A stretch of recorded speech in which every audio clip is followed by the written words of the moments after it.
முடிக்கும் என் தேவன் நீர் இருக்க பயமே இல்லை.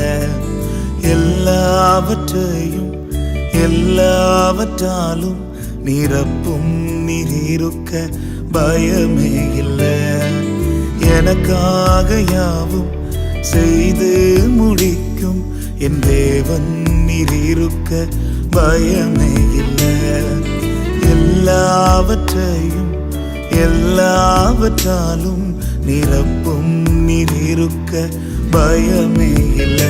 உங்க கைகள் குறுகவில்லை, உம்மால் கூடாதது எதுவும் இல்லை.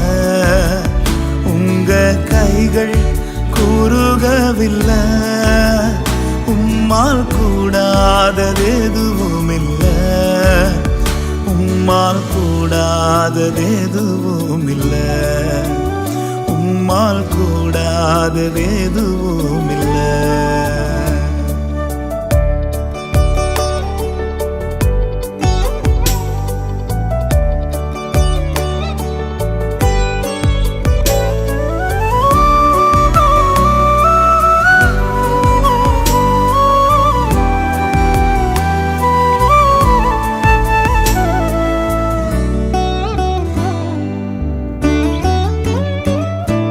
சகலத்தையும் நீர் உருவாக்கினீர், வார்த்தையாலே நீர் உருவாக்கினீர். சகலத்தையும் நீர் உருவாக்கினீர், வார்த்தையாலே நீர் உருவாக்கினீர். என் வாழ்விலும் நீர் வாக்கினால் சொன்னதை கரத்தினால் செய்து நிறைவேற்றுவீர். என் வாழ்விலும் நீர் வாக்கினால் சொன்னதை கரத்தினால் செய்து நிறைவேற்றுவீர். உங்க கைகள் குறுகவில்லை, உம்மால் கூடாதது எதுவும் இல்லை.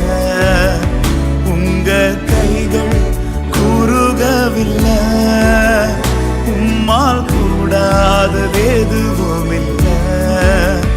உம்மால் கூடாதது எதுவும் இல்லை. உம்மால் கூடாதது எதுவும் இல்லை.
ஆதியாகமம் 1:3. தேவன் வெளிச்சம் உண்டாக கடவுது என்றார், வெளிச்சம் உண்டாயிற்று. அவ்வளோதான். பூமி முழுக்க இருளாக இருக்குது, அன்று பார்க்குறே வெளிச்சம் வரட்டும்ப்பா அப்படிங்கிறாரு. எல்லா இடத்துலையும் வெளிச்சம் வந்துருச்சு. இன்றைக்கி உங்களுடைய வாழ்க்கையிலும், உங்களுடைய சரீரத்திலும், உங்கள் குடும்பத்திலும், உங்களுடைய பிள்ளைகளுடைய வாழ்க்கையிலும், கையிட்டு செல்கிற எல்லா பிஸ்னஸ்லையும் ஃபுல்லாக இருளாக இருக்கலாம். ஒரு வெளிச்சம் இல்லை. என்ன பண்ணுன்னு சொல்லி தெரியாமல் தவிச்சிட்டு இருக்கலாம். என் வாழ்க்கை முடிஞ்சிருச்சோன்னு சொல்லி நினைக்கலாம். வியாதி என்கிற இருள் உங்கள் சரீரம் முழுவதையும் மூடி இருக்கலாம். உங்களை பிரியமானவர்களை தூக்கி செல்வதற்கு ஆயத்தமாக இருக்கலாம். கதறிக்கிட்டு இருக்கலாம். நம்பிக்கை இல்லாத ஒரு நிலைமையில் இருக்கலாம். நீ ஒன்றும் கவலைப்பட வேண்டாம். ஆண்டவர் ஒரு வார்த்தை சொன்னால் போதும், வெளிச்சம் உண்டாகட்டும். அவ்வளவுதான். எல்லா இருளும் ஓடிடும், எல்லா சாத்தானும் ஓடிடுவான். எல்லா வியாதி, கஷ்டம், நெருக்கம், தஞ்சலம், தவிப்பு எல்லாம் ஓடி போயிடும். வாழ்க்கையில் மிகப்பெரிய சந்தோஷம் உண்டாகும். உங்களுடைய வாய் நகைப்பினாலே நிறைந்திருக்கும். சந்தோஷத்தினால் உள்ளம் பூரிக்கும். நினைத்து பார்க்க முடியாத மாற்றங்கள் வரும். இயேசு ஒரு வார்த்தை சொன்னால் போதும், வெளிச்சம் உண்டாகும். இன்றைக்கு கதறுங்கள், ஆண்டவரே என் வாழ்க்கையில் ஒரு வார்த்தை சொல்லுங்க போதும். அப்பொழுது நிச்சயமாக இயேசு மனம் இறங்குவார். யாரும் எதிர்பார்க்காத நேரத்தில் கர்த்தர் இந்த நாளிலே உங்களுக்கு வெளிச்சம் உண்டாகட்டும் என்று சொல்லுவார். மிகப்பெரிய மாற்றம் உண்டாகும். எல்லாரும் அதிர்ந்து போவார்கள். நீங்களும் சந்தோஷப்பட்டு களி கூறுவீர்கள். இயேசு உங்களை ஆசீர்வதிப்பாராக. ஆமென். ஒரு நாளும் என்னை மறவா தெய்வம் நீரே, நன்றியோடு உம்மை துதிக்கிறேன். ஒரு நாளும் என்னை மறவா தெய்வம் நீரே, நன்றியோடு உம்மை துதிக்கிறேன். நன்றி இயேசுவே, என்னாலும் இயேசுவே. நன்றி இயேசுவே, என்னாலும் இயேசுவே. ஒரு நாளும் என்னை மறவா தெய்வம் நீரே, நன்றியோடு உம்மை துதிக்கிறேன். ஒரு நாளும் என்னை மறவா தெய்வம் நீரே, நன்றியோடு உம்மை துதிக்கிறேன். வாக்குத்தத்தம் தந்தவரே, உந்தன் வாக்கில் உண்மை உள்ளவரே. வாக்குத்தத்தம் தந்தவரே, உந்தன் வாக்கில் உண்மை உள்ளவரே. யார் மறந்தாலும் நான் மறவேனே, என்ற வாக்கெனக்கு அளித்தவரே. யார் மறந்தாலும் நான் மறவேனே, என்ற வாக்கெனக்கு அளித்தவரே. சிறியவனை பொழுதிலிருந்தும் எளியவனை குப்பையிலிருந்தும் எடுத்து உயர்த்தி ராஜாக்களோடும் பிரபுக்களோடும் பந்திருக்க செய்கிற அருமை ஆண்டவர் இயேசு கிறிஸ்துவின் இனிதான நாமத்தினாலே இந்த சத்தத்தை கேட்கின்ற அனைத்து தேவனுடைய பிள்ளைகளுக்கும் என்னுடைய அன்பான வாழ்த்துக்கள். நீங்கள் கோடா கோடியாய் பெருகுவீர்களாக, உங்களுடைய பிள்ளைகள் கோடா கோடியாய் பெருகுவார்களாக என்று வாழ்த்துகிறேன். பிரியத்துக்குரியவர்கள், இந்த வாரம் சனிக்கிழமை கர்த்தர் சித்தமானால் நாகர்கோவில் OMC ஹாலில் வைத்து நம்முடைய விடுதலை நாள் கூட்டம் நடைபெறும். எத்தனையோ ஜனங்கள் கட்டப்பட்ட நிலைமையில் நாகர்கோவில் இருக்கிறாங்க. நீங்கள் வர வேண்டிய ஒரே ஒரு முகவரி OMC ஹால். கூட்டத்தின் முடிவில் உங்கள் யாவருக்கும் தனித்தனியாக ஜெபிக்கப்படும். மிக சிறப்பான உணவு வழங்கப்படும். எனவே தேவனுடைய பிள்ளைகள் திரளாக வந்து பங்கேற்கும்படியாக உங்களை அன்போடு நான் அழைக்கின்றேன். பிரியத்துக்குரியவர்கள், இந்த வாரம் ஞாயிற்றுக்கிழமை காலை 10 மணி முதல் 12 மணி வரைக்கும் மாத்திரம் ராத்திரி தேவனுடைய மாளிகையிலே நான் இருப்பேன். யாராவது என்னை தனிமையில் சந்தித்து ஜெபித்து செல்ல விரும்பினால் நீங்கள் தாராளமாக வரலாம். மாதத்தில் ஒரே ஒரு ஞாயிறு, முதல் ஞாயிறு, வருகிற ஞாயிறு காலை 10 மணி முதல் 12 மணி வரை மாத்திரமே. அது மாத்திரமல்ல, பிரியத்துக்குரியவர்கள், அடைக்கலான் குருவி எனப்பட்ட ஆவிக்குரிய முதியோர்களும் உங்களுக்காக காத்திருக்கிறது. இது நீங்கள் வந்து சேருவதற்கு இதுதான் சரியான ஒரு நேரம். ஜூன் மாதம் தாராளமாக நீங்கள் வந்து சேரலாம். தினந்தோறும் சிறப்பு ஜபங்கள் உண்டு, நல்ல உணவு உண்டு, தொட்டு தேவனுடைய மாளிகை இருக்கிறது. எப்பொழுது வேண்டுமென்றாலும் நீங்கள் போய் ஜெபித்து கொள்ளலாம். இந்த நாட்களிலே நமக்கு அந்த ஃபேவர் பிளாக் பவுடர் ஓடும்படியை ஆண்டவர் செய்து கொண்டிருக்கின்றார். எல்லாம் நல்லபடியாக முடிவதற்காக நீங்கள் ஜெபிக்க வேண்டும் என்று உங்களை அன்போடு நான் கேட்டுக்கொள்கிறேன். இந்த நாளில் நம்முடைய பிரயோஜனத்திற்காக யோசுவா 8வது அதிகாரம் 15வது வசனம் முதல். யோசுவாவும் இஸ்ரவேல் எல்லாரும் அவர்களுக்கு முன்பாக முறிந்து வனாந்திரத்துக்கு போகிற வழியே ஓடி போனார்கள். அப்பொழுது ஆயிப்பட்டினத்துக்குள் இருந்த ஜனங்கள் எல்லோரும் அவர்களை துரத்தும்படி கூப்பிட்டு கொண்டு யோசுவாவை பின்தொடர்ந்து பட்டணத்தை விட்டு அப்புறப்பட்டார்கள். ஆயிலும் பெத்தேலிலும் இஸ்ரவேலை பின்தொடராத மனுஷன் இருந்ததில்லை. பட்டணத்தை திறந்து வைத்துவிட்டு இஸ்ரவேலரை துரத்தி கொண்டு போனார்கள். ஆயி பட்டணத்தில் முதல்ல வந்து அவங்க யுத்தம் பண்ணும்போது இஸ்ரவேலர்கள் தோற்று போகிறாங்க, கொஞ்சம் பேர் செத்தும் போகிறாங்க. அதனால் ரொம்ப அவர்கள் மன உடைந்து போகிறாங்க. என்ன தவறு என்று கேட்கும் பொழுது ஆகான் அதை திருடினான், அதனால தான் நான் ஒப்பு கொடுத்தேன் அப்படிங்கிறாரு. அதை அவர்கள் சரி செய்கிறார்கள், ஆகானை அப்புறப்படுத்துகிறாங்க. ஆண்டவர்கிட்ட நல்ல உறவை அவங்க பில்ட் பண்ணுறாங்க. அதுக்கு பிறகு 2வது டைம் ஆண்டவருடைய ஆலோசனையின்படியும் அவர்கள் எல்லோரும் ஒன்று கூடி இஸ்ரவேலர்கள் அனைவரும் சரியாக திட்டமிட்டும் அவர்கள் அங்கே யுத்தத்துக்கு போகிறாங்க. பின்னால் பதிவிட வச்சுருக்காங்க. 30,000 பேர்ட்ட இஸ்ரவேல் வீரர்கள் ஆயி பட்டணத்துக்கு பின்னால் இருக்காங்க. முன்னால் யோசுவா யுத்தத்துக்கு போகிறாரு. அங்கேருந்து ஆயி பட்டணத்தாரை இவங்க சண்டைக்கு வராங்க. உடனே இவங்க ஓடுறாங்க. போன தடவை தோற்று போன மாதிரியே இப்போவும் அவங்க தோற்று போயிட்டாங்க, வாங்கடா வாங்கடான்னு சொல்லி அவங்க ரொம்ப சந்தோஷப்பட்டு எல்லாரையும் கூப்பிட்டு எல்லோரும் அந்த யோசுவாவை தொடர்ந்து ஓடினார்கள் என்று சொல்லி நான் வாசிக்கிறோம். ஆயி பட்டத்தில் பெத்தேல் பட்டத்தில் இந்த யோசுவா டீமை தொடராதவங்க யாருமே கிடையாது. எல்லோரும் ஓடி வராங்க. அங்கே பட்டணத்தை திறந்து வச்சுட்டு வராங்க. ஓடுற நாயை பிடிக்கிறவங்களுக்கு ஒரே குஷியாக இருக்கும். ஒரு நாய் ஓடிச்சுன்னா அவ்வளோ நாய் பின்னால் ஓடும். ஏன்னா அது எதிர்க்க போகிறதில்ல, அது கடிக்க போகிறதில்ல, அது சண்டை போட போகிறதில்ல, அது ஓட தான் செய்யுது. ஓடுற நாய்னா எல்லாருக்கும் அது சந்தோஷமாக இருக்கும். அதை ஈஸியாக மேற்கொண்டுடலான்னு சொல்லி ஒரு கூட்டமே தொடர்ந்து ஓடும். அதே மாதிரி யோசுவாவும் டீமும் ஓடின உடனே அவன் துரத்திக்கிட்டே இந்த நாய்கள்லாம் ஓடி வருது. ஆயி பட்டணத்தில் இருந்தவர்களெல்லாம் அவர்களுக்கெல்லாம் ஒரே சந்தோஷம். ஓடுறாங்க பாரு, வாடா வாடா வாடா, அவ்வளோ பேரும் ஓடி வராங்க. மீன்வயல் அவங்களுடைய அந்த கோட்டையை அவர்கள் திறந்து வச்சுட்டு ஓடி வராங்க. எல்லாம் அங்கே தானே இருக்காங்க, நம்ம அவங்களை கொண்டுட்டு வந்து உள்ளே வந்துக்கலான்னு சொல்லிட்டு. பின்பாக 30,000 பேர் ஒளிந்திருக்கிறார்கள், பதிவிட வைத்திருக்கப்பட்டிருக்கிறது என்பதை அவர்கள் அறியவில்லை என்று சொல்லி நாம் காண்கின்றோம். யுத்த தந்திரங்களை பற்றி இந்த இடத்துல நாம் வாசிக்கிறோம். எப்படியாக ஆண்டவர் தன் பிள்ளைகளுக்கு யுத்தத்தை செய்ய கற்றுக் கொடுக்கின்றார், எப்படியாக அங்கே மாபெரும் வெற்றியை அவர் தருகின்ற பாதையை காண்பிக்கின்றார் என்பதெல்லாம் பைபிளில் மிகவும் அழகாக இருக்கிறது. நமக்கு ஒன்றுமே தெரியாது. இந்த பூமியில் வாழ்கிற காலங்களில் நாம் வந்து உலகப்பிரமாண மக்களை போல அல்ல. நமக்கு அறிவே கிடையாது. நமக்கு எப்படி பேச வேண்டும் என்று சொல்லி தெரியாது, எப்படி பிரச்சனைகளை சந்திக்கணும்னு சொல்லி தெரியாது, வாழ்க்கையில் பொல்லாத மனிதர்களை எப்படி அடையாளம் கண்டுபிடிக்கணும்னு சொல்லி நமக்கு தெரியாது, எப்படி நம்மளை ஏமாற்ற வரவங்கிட்டிருந்து நம்மளை தப்பித்து கொள்ளணும்னு சொல்லி நமக்கு தெரியாது. உண்மை எது பொய் எது, உண்மையான மனிதர்கள் யார், பொய்யான மனிதர்கள் யாருன்னு நமக்கு தெரியாது. ஆனால் ஆண்டவருக்கு எல்லாம் அது தெரிகின்றபடியினாலே அவர் நமக்கு எல்லாவற்றையும் கற்றுத்தருகின்றவராக இருக்கின்றார். வாழ்க்கையில் வெற்றி பெறுவது என்பதை அவர் எப்படி என்று சொல்லி கற்றுக் கொடுக்கின்றார். ஊழியத்தில் வெற்றி பெறுவது எப்படி என்பதை கற்றுக் கொடுக்கின்றார். பொல்லாத மனிதர்கள் மத்தியில் வாழ்வது எப்படி என்று சொல்லி கற்றுக் கொடுக்கின்றார். சம்பாதிப்பது எப்படி என்று சொல்லி நம்முடைய ஆண்டவர் நமக்கு கற்றுக் கொடுக்கின்றார். வீண் செலவுகள் நமக்கு வராதபடி ஆண்டவர் நம்மை பாதுகாக்கின்றார். நம்மை விட அறிவான, நம்முடைய ஆற்றல் மிகுந்த, நம்மை விட வல்லமையான மனிதர்கள் நம்மை மேற்கொள்ள முடியாதபடி நமக்கு முன்பு அவர்கள் மண்ணை கவ்வி அவர்கள் மண்டியிட்டு நம்மை வணங்கும்படியான சூழ்நிலைகளை கர்த்தர் நமக்கு உருவாக்குகின்றார். தாய்ப்பறவை தன் குஞ்சுகளை பத்திரமாய் அழைத்து கொண்டு செல்வது போல, ஒரு மேய்ப்பன் தன் மந்தைகளை செவ்வையாய் பத்திரமாய் அழைத்து கொண்டு போவது போல ஆண்டவரும் நம்மை வாழ்நாள் பரியந்தம் அவர் நடத்தி கொண்டு செல்லுகின்றவராக இருக்கின்றார். 1 வருடம் அல்ல, 2 வருடம் அல்ல, ஆண்டவர் நம்மை வாழ்நாள் பரியந்தம் நம்மை நடத்தி கொண்டு செல்லுகின்றார். ஸ்கூல்ஸ்லாம் பிள்ளைங்களை 12 ஸ்டாண்டர்ட் வர்ற வரைக்கும் தான் அவங்கள பத்திரமாக வச்சு பாதுகாக்கும். டீச்சர்ஸ் வந்து 1 வருஷம்தான் பாதுகாப்பாங்க. அதுக்கு பிறகு அப்படி அவங்கள வந்து வெளியே அனுப்பிடுவாங்க. காலேஜிலேருந்து 3 வருஷத்துக்கு அப்புறம் வெளியே அனுப்பிடுவாங்க. அவங்க விரும்பினால் நாங்கள் இருக்கிறேன்னு சொன்னாலும் விட மாட்டாங்க. அவ்வளோதான் இந்த உலகத்து மக்கள் நம்மை பாதுகாப்பார்கள். ஆனால் ஆண்டவரோ நம்மை கடைசி பரியந்து நடத்துகின்றார். அதன் பிறகு நம்மை நடத்துகின்றவராக இருக்கின்றார்.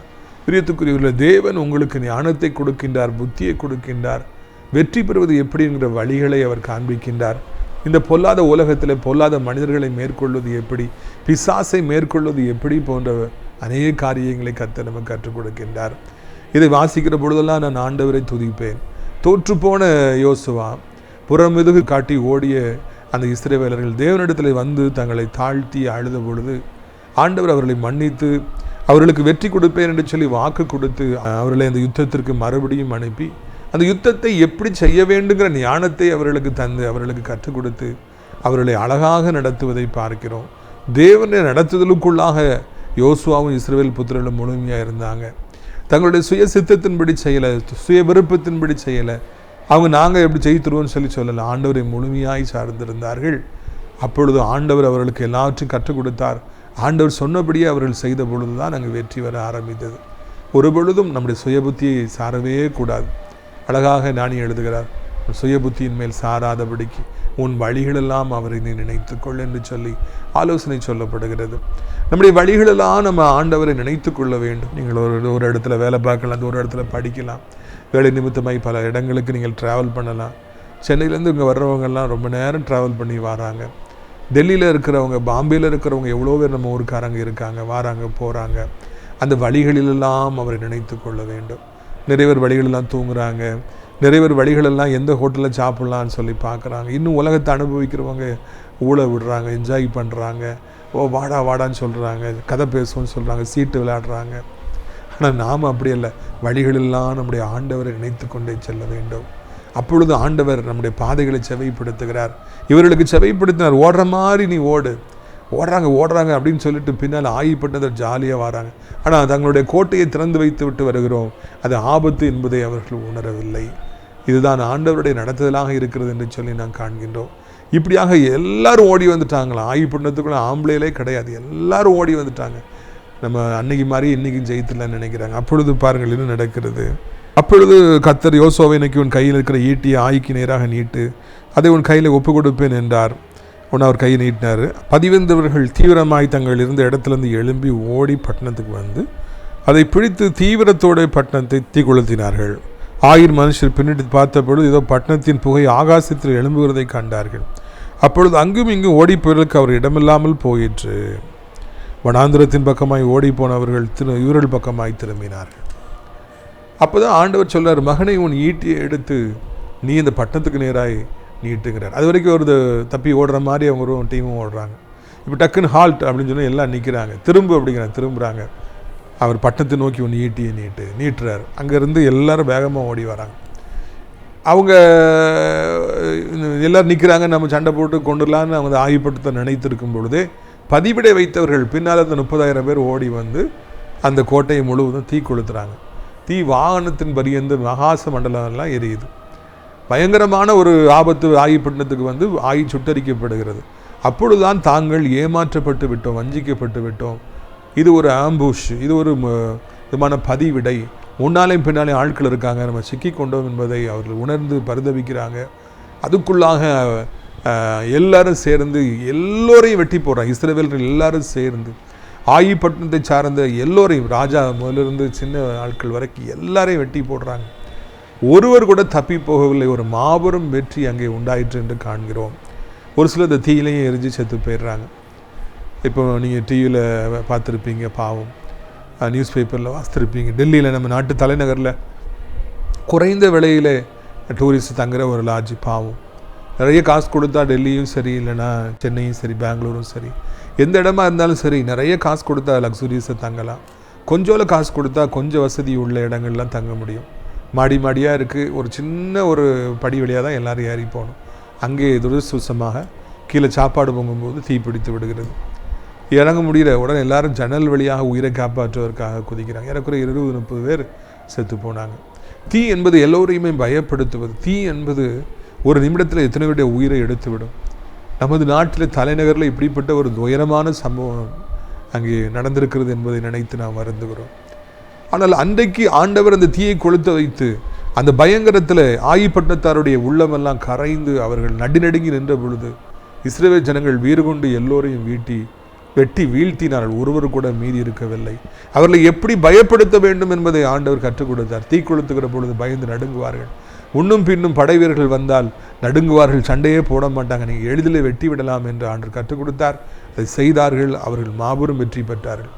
எந்த இடத்துல தோற்று போனாங்களோ, எந்த ஆயிப்பட்டினத்தாட்ட அவங்க தோற்று போனாங்களோ அதே இடத்துல அவங்க வெற்றி பெறாங்க. அவங்களை தோற்கடித்த ஆயை முழுவதும் அவர் சுட்டரிக்கிறாங்க. ராஜா மேற்கொண்டு எல்லா வீரர்களையும் அழித்து போட்டார்கள் என்று காண்கிறோம். உங்கள் துக்கம் சந்தோஷமாக மாறும். அன்பு சகோதரர், அன்பு சகோதரி, நீங்களும் கூட தோற்று போயிருக்கலாம். அது பிஸ்னஸில் பல லட்சங்களை தோற்று போயிருக்கலாம், பல கோடிகளை தோற்று போயிருக்கலாம். ஊழியத்தில் நீங்கள் முயற்சி எடுத்து பார்த்து தோற்று போய் ஊழியத்தை மூட வேண்டிய சூழ்நிலை வந்திருக்கலாம். இல்லைனா படிப்பில் அன்பு தம்பி தங்கச்சி நீங்கள் மாத்திரம் தோற்று போயிருக்கலாம். உங்கள் கூட படித்தவங்க, உங்கள் கூட முயற்சி எடுத்தவங்க, சும்மா சாதாரண மீடியாக்கள் ஸ்டூடெண்ட்ஸ் கூட நிறைய மார்க் எடுத்து நிறைய நல்ல உயர் படிப்புக்கு போயிருக்கலாம். நான் தோற்று விட்டேனே என்று சொல்லி கலங்கி போய் நிற்கலாம். உங்கள் தோல்வி ஆண்டவர் ஜெயமாக்க போகின்றார். எந்த இடத்துல தோல்வியுற்றீர்களோ, எந்த கண்ணுக்கு முன்னால் நீங்கள் தோல்வியுற்று தலை குனிந்து நின்றீங்களோ, யார் உங்களை பார்த்து சிரிச்சாங்களோ அவங்க முன்னாலே கர்த்தர் உங்களுக்கு வெற்றி கொடுக்க விரும்புகிறார். அதைத்தான் ஆயிப்பட்டினத்தின் மீதான வெற்றி நமக்கு கற்றுக் கொடுக்கின்றது. உங்களுடைய துக்கம் சந்தோஷமாக மாறும். உங்களுடைய வாழ்வில் இப்பொழுது கசப்பாய் காணப்படுகிற இந்த நாட்கள், இந்த நேரங்கள், இந்த நிகழ்வுகள், இந்த அவமானங்கள், மக்களுடைய நிந்தை பேச்சுகள், பெற்றோருடைய குற்ற சுமத்துத கைகள், அது உங்களை வருத்தப்படுத்தி கொண்டிருக்கலாம். வாழ்க்கை மிகவும் கசப்பாக இருக்கலாம். பணம் இல்லாதபடினாலே, தோற்றுவிட்டபடினாலே, பரியாசம் செய்யப்பட்டு தலைகுடிந்து போய் நிற்கலாம். கவலைப்படாதீங்க. உங்கள் துக்கத்தை சந்தோஷமாய் மாற்ற வேண்டும் என்று சொல்லி நம்முடைய ஆண்டவர் விரும்புகிறார். நீங்கள் தோற்று போனது ஆண்டவருக்கு சித்தம் அல்லவே அல்ல. நீங்கள் தலை குனிந்து நிற்பது, நீங்கள் அவமானப்பட்டு நிற்பது, யோசேப்பை போல நீங்கள் சிறைச்சாலையிலே நீங்கள் இருப்பது, நீங்கள் எல்லாருக்கும் முன்பு தலை குனிந்து போவது ஆண்டவருக்கு சித்தம் அல்லவே அல்ல. அவர் உங்களை ஆசீர்வதிக்க விரும்புகிறார். மாபெரும் வெற்றியை அவர் கொடுக்க விரும்புகிறார். எந்த இடத்துல தோல்வி பெற்றீர்களோ அந்த இடத்துல உங்களை உயர்த்த நினைக்கின்றார். அனைத்து தேவனுடைய பிள்ளைகளுக்கும் இந்த அனுபவம் கண்டிப்பாக வரும். யோசுவாவின் அனுபவம் எனக்கும் வரும், உங்களுக்கும் வரும். நாம் சில இடங்களில் தோல்வி அடைந்திருக்கலாம். சில மனிதர்கள் முன்பு நாம் தோற்று போயிருக்கலாம். சில முயற்சிகளில் நாம் தோற்று போயிருக்கலாம். சில பிஸ்னஸில் தோற்று போயிருக்கலாம். வாழ்வில் ஒரு குறிப்பிட்ட ஏரியாவில் தோற்று போயிருக்கலாம். திருமண வாழ்வில் தோற்று போயிருக்கலாம். பிள்ளைகளை வளர்ப்பதிலே தோற்று போயிருக்கலாம். என்ன செய்வது என்று சொல்லி தெரியாது திகைத்து போயிருக்கலாம். அதே இடத்துல ஆண்டவர் உங்களுக்கு வெற்றியை கொடுக்க விரும்புகிறார். எங்கு தோல்வி அடைந்தீர்களோ, யார் முன்பு தோல்வி அடைந்தீர்களோ, எங்கு அவமானப்பட்டு நின்றீர்களோ, தத்தளித்து நின்றீர்களோ, அதே இடத்துல மாபெரும் வெற்றியை கர்த்தர் கட்டளையிடுக விரும்புகிறார். அதற்கு தான் அந்த நாளிலே ஆண்டவர் அடியார் மூலமாக உங்களிடத்தில் பேசுகிறார். யார் முன்பு தலை குனிந்து நின்றீர்களோ, யார் உங்களை பார்த்து சிரித்தார்களோ, அவர்கள் முன்பு ஆண்டவர் உங்களுக்கு மாபெரும் வெற்றி தரப்போகின்றார். உங்கள் துக்கம் சந்தோஷமாக மாறப்போகிறது. இந்த ஜூன் மாதத்திற்குள்ளாக அநேக தேவனுடைய பிள்ளைகளுக்கு உயர்வு, உண்மையான தேவனுடைய பிள்ளைகளுக்கு எந்த இடத்துல தோல்வியுற்றார்களோ அதே இடத்துல வெற்றி. அவருடைய அவருடைய கசப்பு, அவருடைய மன பாரங்கள், மன கிளேசங்கள் எல்லாவற்றையும் எடுத்து போட்டு ஆண்டவர் மாபெரும் வெற்றியை கட்டளையிட போகின்றார். இந்த வருடத்தில் இந்த ஜூன் மாதம் தேவனுடைய பிள்ளைகளுக்கு விசேஷித்தமான ஒரு மாதமாக இருக்க போகின்றது. ஒரு பக்கம் ஸ்கூல் படிக்கிற பிள்ளைங்களாம் ஸ்கூலுக்கு 4ஆம் தேதி போயிட்டாங்க. காலேஜ் போகிற பசங்க எதிர்பார்த்துட்ருக்காங்க, சீக்கிரம் திறந்துருவாங்க. தேவனுடைய பிள்ளைகளோ ஆண்டவரை நாம் பார்த்து கொண்டிருக்கிறோம், வானத்தை பார்த்து கொண்டிருக்கிறோம். எப்பொழுது என்னுடைய ஆண்டவர் வருவார், எப்பொழுது ஆண்டவர் என் வாழ்க்கையில் எனக்கு வெற்றி கட்டளையிடுவார் என்று நாம் வானத்தை பார்த்து கொண்டிருக்கிறோம். முற்பிதாக்கள் வானத்தை பார்த்த பொழுது மன்னா வந்தது, அக்னி ஸ்தம்பம் வந்தது, மேகஸ்தம்பம் வந்தது, இன்னும் எவ்வளவோ அடையாளங்கள் வந்தது. நமக்கும் கூட அப்படி வானத்தை பார்க்கிற பொழுது, வானத்தில் இருக்கிற ஆண்டவரை பார்க்கிற பொழுது நமக்கும் கூட ஆண்டவர் மாபெரும் வெற்றி தரப்போகிறார். தோல்வி தோல்வி தோல்வி, இழப்பு இழப்பு இழப்பு, அவமானம் அவமானம் என்று தொடர்ந்து வந்தபடினாலே கசப்போடு இருக்கலாம். உங்களுக்கு ஒரு நல்ல செய்தி, இனி வெற்றி வெற்றி வெற்றி வெற்றி வெற்றி, இனி வெற்றி வெற்றி வெற்றி வெற்றி, இனி மாபெரும் வெற்றி ஆண்டவர் தரப்போகிறார். எங்கெல்லாம் தோல்வி அடைந்தீர்களோ அங்கெல்லாம் ஆண்டவர் உங்களுக்கு வெற்றியை கொடுக்க போகிறார். யார் முன்பெல்லாம் தலை குனிந்து நின்றீர்களோ அவர்கள் முன்பெல்லாம் ஆண்டவர் உங்களை உயர்த்த போகிறார் என்கிற மாபெரும் நல்ல செய்தியை நான் தெரிவிக்க விரும்புகிறேன். கவலைப்படாமல் இருங்க, ஆண்டவர் அப்படியே பெரிய காரியங்களை செய்வார். உங்களுடைய ஆசீர்வாதத்திற்காக நான் ஜெபிக்கும்படியாக விரும்புகிறேன். எல்லாரும் கண்களை மூடி ஜெபிப்போமா? கண்களை மூடுவீர்களா? நாம் ஜெபிக்கலாம்.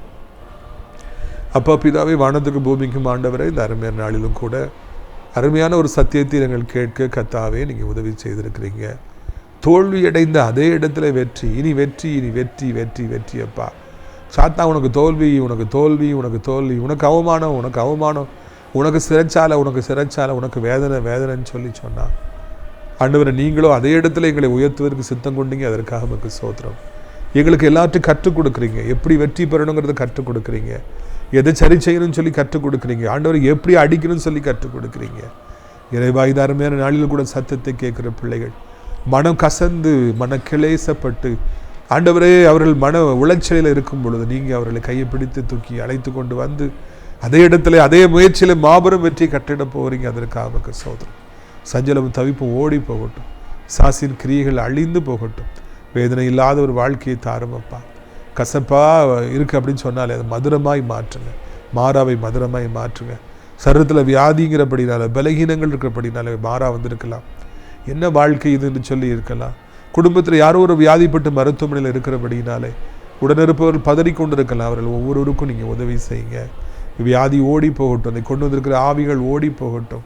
ஆண்டவர் எல்லா கவுண்ட் நார்மலாய் மாறட்டும். இழந்து போன பழைய பலனை தாரும். மூளை வேலை செய்ய ஆரம்பிக்கட்டும், லங்ஸு ஹார்ட் எல்லாம் வேலை செய்ய ஆரம்பிக்கட்டும். கர்த்தருடைய பிள்ளைகளை ஆண்டவரை தோத்திரம் எல்லா தீங்கிற்கும் விலக்கி பாதுகாத்து கொள்ளுங்கள். சஞ்சலமும் தவிப்பும் ஓடி போவதாக. இயேசுவின் ரத்தம் செய்யும், இயேசுவின் ரத்தம் செய்யும், இயேசுவின் ரத்தம் செய்யும். ஓராலா கபானா கபானா கரகானா. எவ்வளோ காலமாய் கஷ்டத்தின் மேல் கஷ்டத்தில் இருக்கிற மக்களுக்கு நிச்சயமாக இந்த நாளிலிருந்து நீ ஒரு அற்புதத்தை செய்ய போகிறேன். பிஸ்னஸில் கோடிகளை இழந்து ஆண்டவர் துரோகத்தினாலே, ஏசப்பா சோத்திரமே, கொரோனாவினாலே, எதிர்பாராத ஈரான் தகப்பின் அமெரிக்க யுத்தத்தினாலே எவ்வளோ பேர் எவ்வளவோ பாதிப்புகள் அடைஞ்சிருக்கிறாங்க. அவர்கள் எல்லாம் நீர் தான் எடுத்து கட்ட வேண்டும் என்று சொல்லி கெஞ்சுகிறோம். எவ்வளவு கீழே போயிருந்தாலும் மறுபடியும் மேலே கொண்டு வரோம். எவ்வளவு துக்கமாக இருந்தாலும் வெற்றி பெற்று விடலாகிற நம்பிக்கையை நீர் தாரும். ஆண்டவர் தூங்க முடியாதவர்களுக்கு நல்ல தூக்கத்தை இரவு நேரத்தில் தாரும். ஆண்டவர் சாப்பிட முடியலையே தவிக்கிறவர் நல்ல சாப்பாடு சாப்பிட, இரத்தத்தோடு இரத்தமாக, மாம்சத்தோடு மாம்சமாக ஆண்டவர் அவைகள் இழந்து போன பலனை பெற்றுக்கொள்ள, நடக்க, ஓடியாட, எழுப்பி உட்கார, மாடிப்படியில் ஏற, அதை இழந்து போன பழைய வாலிபத்தை பெற்றுக்கொள்ள உதவி செய்யுங்க. என்ன சொல்லி ஜெபித்தாலும் அவர்களுக்கு வெற்றி உண்டாகட்டும். வயதானவர் கீழே விழுந்து விடாதபடி 2 கைகளால் ஏந்தி கொள்ளும். வாலிபத்தின் பாவங்களை சிக்கி தவிப்பவர்களை ஆண்டவரே நீர் கெட்ட குமாரன் மனம் திரும்பியது போல் அவர்களை மனம் திரும்ப செய்ய வேண்டும் என்று கெஞ்சுகிறோம். நல்ல ஒரு எதிர்காலம் கிடைக்காதா என்று காத்திருப்பவர்களுக்கு நிரந்தரமான வருமானத்தை ஏற்படுத்தி தார். எல்லா கடன் பாரங்களும் இப்பொழுது நீங்கட்டும், நுகத்தடிகள் முறியட்டும். இந்திய தாய் திருநாட்டை, அனைத்து நாடுகளையும், அனைத்து மக்களையும் ஆசீர்வதி. முக்கியமாக இயேசப்பாவுடைய பிள்ளைகளை அளவில்லாமல் ஆசீர்வதி. தோற்றுப்போன இயேசப்பாவுடைய பிள்ளைகளை மறுபடியும் வெற்றி அடையும்படியாக செய்கிறார். நாஸ்திரி திராட்சை பழத்தோட்ட ஊழியர்களை நேசிக்கிற, நாள்தோறும் நிகழ்ச்சிகளை பார்க்கிற, அறியப்படுத்துகிற ஒவ்வொரு நல்ல உள்ளத்தையும் ஆசீர்வதி. பிள்ளைகள் எதை எதிர்பார்த்து காத்திருக்கிறார்கள் செய்தவர்களை சந்தோஷப்படுத்துங்க. இயேசப்பா, இந்த நிகழ்ச்சியை பார்த்த பிள்ளைகள் ஒவ்வொருவருக்கும் ஏதோ ஒரு ஆசீர்வாதத்தை தாருங்க. அடைக்கலாற்குரிய முதியோரிடத்தில் சேர அநேக இடங்கள் உண்டு. அநேகரை அழைத்து கொண்டு வாருங்க, மகிமைப்படுங்க. இயேசுவின் மூலம் ஜெபிக்கிறோம் நல்ல பிதாவே, ஆமென். என் ஆத்துமாவை கர்த்தரை சோத்திரி, என் முழு உள்ளமே அவருடைய பரிசுத்த நாமத்தை சோத்திரி. என் ஆத்துமாவை கர்த்தரை சோத்திரி, அவர் செய்த சகல உபகாரங்களை ஒரு பொழுதும் மறவாதே. ஆமென். கர்த்தராகிய இயேசு கிறிஸ்துவின் கிருபையும், பிதாவாகிய தேவனுடைய அன்பு, பரிசுத்த அன்யோன்ய ஐக்கியம், விலகாத பிரசன்னம் உங்கள் அனைவரோடும் கூட என்றைக்கு சதா காலங்களில் நிலைத்திருப்பதாக. அல்லேலூயா, அல்லேலூயா. God bless you.